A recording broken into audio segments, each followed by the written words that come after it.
The night was heavy with an eerie stillness as I walked through the dimly lit streets of my small town. The air was thick with the scent of damp leaves, and distant whispers seemed to linger in the shadows.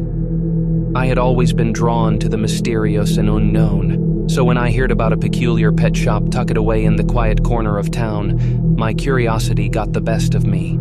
The shop's windows were fogged up, and a flickering neon sign read, "Whiskers and Shadows." The bell above the door jingled as I stepped inside.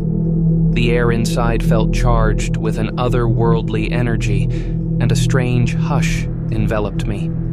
Behind a weathered counter stood an old man with piercing eyes that seemed to see into the depths of my soul. "Welcome, seeker of the peculiar," he rasped, a knowing smile etched on his face. "I sense you're not here for the ordinary." He led me through narrow aisles filled with bizarre creatures. Cages lined the shelves, and each held a creature more peculiar than the last. I was drawn to a cage at the far end where a small black cat with vibrant green eyes stared at me. Its fur seemed to absorb the light, casting a shadow darker than the night. "That's Shadow," the old man whispered. "A feline companion that straddles the line between the living and the departed. A cat with a foot in both worlds." I hesitated, but couldn't resist the magnetic pull of those bewitching eyes. I left the shop with Shadow in a small carrier, the bell chiming behind me. At home, Shadow settled in quickly, weaving its way into the fabric of my life. As the days passed, strange occurrences became commonplace. Objects would move on their own, and whispers echoed through empty rooms. At night, Shadow's eyes gleamed in the darkness, and I could swear I heard faint meows when I was alone. One stormy night, the electricity flickered, plunging my home into darkness. I fumbled for a flashlight, and as its beam cut through the shadows, I caught sight of Shadow standing at the end of the hallway. Its eyes glowed with an unnatural intensity, and a spectral figure materialized beside it. "Help me," a ghostly voice whispered, sending shivers down my spine. The figure was a woman, her eyes pleading with a sadness that transcended the grave. I stumbled backward, my heart pounding in my chest. Shadow's eyes followed me, and the ghostly woman's gaze bore into my soul. As the lights flickered back on, the apparition vanished, leaving me in a state of shock. Days turned into nights, and the paranormal activity escalated. Shadow became a conduit between the living and the dead, a bridge I couldn't ignore. The once comforting presence of the peculiar pet now felt like a haunting specter that lingered on the fringes of my reality. Desperation consumed me, and I returned to Whiskers and Shadows, seeking answers from the enigmatic shopkeeper. He peered at me knowingly, his eyes filled with ancient wisdom. "The veil is thin around Shadow. Embrace the connection or sever it. But be warned, once the bond is broken, it can never be rekindled." Haunted by the ghostly encounters, I made a choice that night. With a heavy heart, I returned Shadow to the shop, its green eyes locking onto mine as the bell chimed behind me. The paranormal activity ceased, but the void left by Shadow's absence lingered, a constant reminder of the thin line between curiosity and the supernatural. And so, the peculiar pet shop continued to weave its mysteries, its neon sign flickering in the quiet corner of town, enticing those who dared to peer into the shadows. When I was a child, my parents moved us to an old Victorian house that creaked and moaned in the night. Shadows danced on the walls, and the air held a chill that sent shivers down my spine. Little did I know that the real terror awaited me in the form of an unusual pet.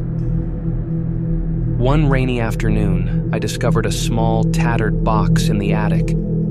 Inside, nestled among dusty books and forgotten toys, was a tiny creature with fur as black as coal. Its eyes, however, glowed an unnatural shade of red. It looked like a kitten, but something about it felt different, as if it existed between the realms of the living and the dead. Curiosity overcame my unease, and I named it Midnight. From the moment Midnight entered our lives, strange occurrences haunted our home. Objects moved on their own, and faint whispers echoed through the halls. My parents dismissed it as my overactive imagination, but I knew Midnight was at the heart of the peculiar happenings. One night, I awoke to the sound of scratching at my bedroom door. As I opened it, a chilling wind swept through the hallway, extinguishing the feeble glow of my nightlight. Midnight stood at the threshold, its red eyes piercing the darkness.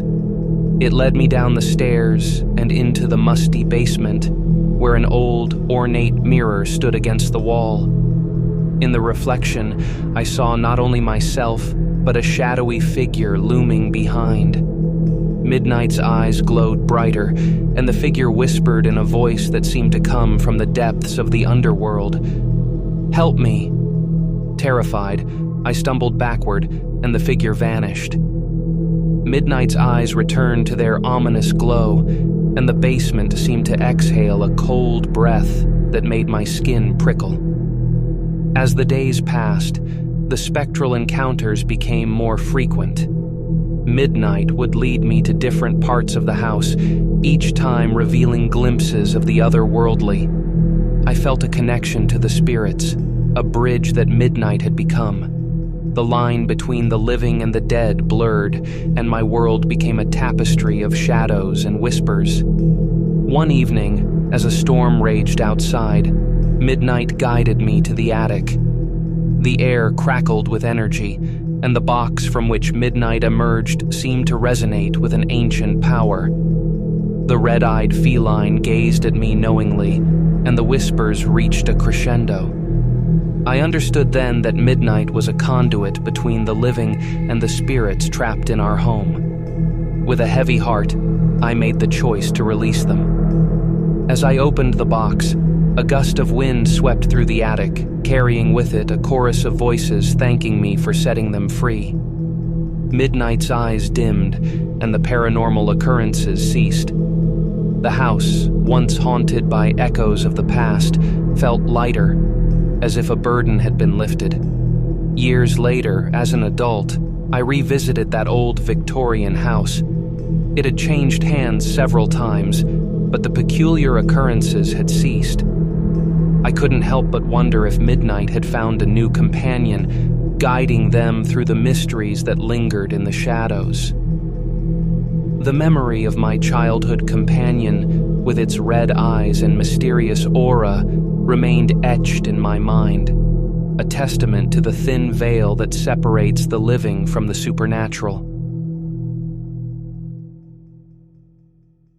Thank you for watching. Please make sure to like, comment, and subscribe to the channel.